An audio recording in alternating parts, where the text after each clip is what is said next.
Për disa ditë me radhë, mungesa e funksionimit të sistemit të gjendjes civile ka shkaktuar probleme të shumta për qytetarët në Bashkitë Diber e Bulqizë dhe pjesërisht në Matë e Klos. Qytetarët që janë paraqitur në zyrat përkatëse për të kryer shërbime të ndryshme shprehen se janë njoftuar se nuk ka sistem, çka ka sjellë vonesa dhe pamundësi për përfundimin e procedurave. Nga kjo situatë janë prekur veçanërisht emigrantët që janë kthyer në vendlindje gjatë sezonit të verës, jo vetëm për pushime, por edhe për të regjistruar fëmijët e lindur jashtë shtetit, për të lidhur martesa apo për të rinovuar dokumentet e identitetit.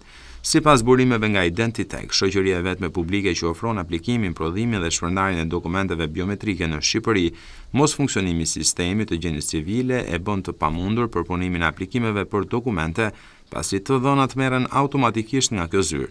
Nëse sistemi nuk është aktiv, procedura nuk mund të vijojë. Zyret e gjendjes civile ofrojnë një sër shërbime shtelbësore për qytetarët që lidhen kryesisht me regjistrimin dhe administrimin e të dhënave personale, por jo vetëm.